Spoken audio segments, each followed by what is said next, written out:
अस्सलाम वालेकुम। देखिए, इस वक्त पूरे देश का माहौल ख़राब करने की कोशिश की जा रही है। आरएसएस और बजरंग दल के लोग पूरे देश का माहौल बिगाड़ने पे लगे हुए हैं।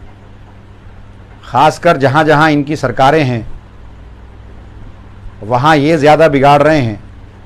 उसी की एक कड़ी में इन्होंने जहांगीरपुरी का जो दिल्ली में है वहाँ का माहौल बिगाड़ा, वहाँ दंगा कराया, और जो कि बहुत ही अफसोसनाक है।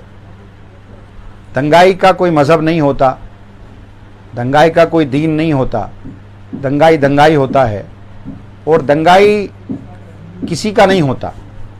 तो मैं अपने हिंदू भाइयों से भी कहना चाहता हूँ कि मुझे बड़ा अफसोस हुआ जब मैंने जुलूस के अंदर देखा कि बच्चों के हाथ में तलवारें थी, बच्चों के हाथ में कट्टे थे, चाकू थे। जहाँ उनके हाथ में किताबें होने चाहिए, कलम होना चाहिए, वहाँ आज उनके हाथ में जो है तलवारें दे दी गई।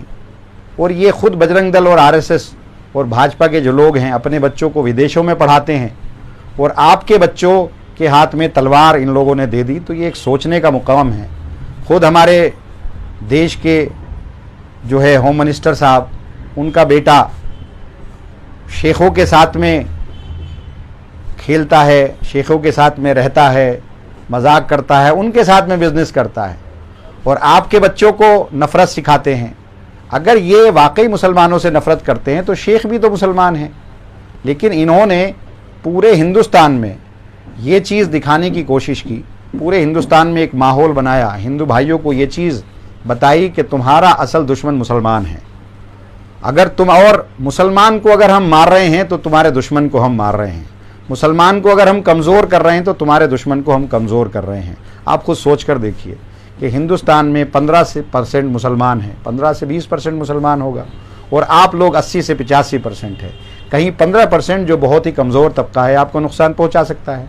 कोई आपके पड़ोस में रह रहा है, कोई आपके साथ में बिज़नेस कर रहा है, कोई आपके साथ में कारोबार कर रहा है। जब मुसलमान की शादी होती है तो हिंदू जाता है, जब हिंदू की शादी होती है तो मुसलमान आता है, जब ईद होती है तो हिंदू आता है, जब दिवाली होती है तो मुसलमान जाता है। तो आप खुद सोचें कि इस मुल्क में मुसलमान हिंदू का दुश्मन कैसे हो सकता है या हिंदू मुसलमान का दुश्मन कैसे हो सकता है। लेकिन इन्होंने पूरे मुल्क के अंदर ये माहौल बनाया कि अगर हिंदुओं को किसी से नुकसान होगा, हिंदू को अगर किसी से जान का ख़तरा है, हिंदू को अगर किसी से माल का ख़तरा है, हिंदुओं की अगर कोई बादशाहियत छीनेगा तो वो मुसलमान छीनेगा। ये माहौल बनाया है और इसी माहौल की वजह से आज ये पूरे मुल्क के अंदर राज कर रहे हैं। मैं ये कहना चाहता हूँ कि अगर मुसलमान इनका दुश्मन है, मुसलमान तो दुश्मन किसी का भी नहीं है, मुसलमान तो अपना रोज़ी रोटी कमा रहा है।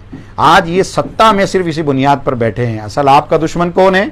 आपका दुश्मन वो है जिसने रोज़गार आपका छीना, जिसने महंगाई आपकी बढ़ाई, जिसने नौकरी आपकी छीनी, जिसने आपके स्कूल छीने, जिसने आपके बच्चों के हाथ में किताबों और कलम की जगह पे तलवार दी। वो है जो आज पूरे मुल्क का भाई से भाई को लड़ा रहा है, वो असल दुश्मन है। ये समझने की ज़रूरत है। और मैं ख़ासकर मुसलमान भाइयों से भी कहना चाहूँगा कि ये लोग पूरे मुल्क का फ़िज़ा बिगाड़ना चाहते हैं। आप अमन के साथ, समझ के साथ, अक़ल के साथ अपने हिंदू भाइयों के साथ मिल करके अपने मोहल्लों में, अपने घर पर रह करके आप अपने माहौल को ठीक करें और किसी भी किस्म का मुल्क के अंदर फसाद न होने दें, आपस के भाईचारे को ख़त्म न होने दें। शुक्रिया। इन्हीं बातों के साथ मैं अपनी बात ख़त्म करता हूँ।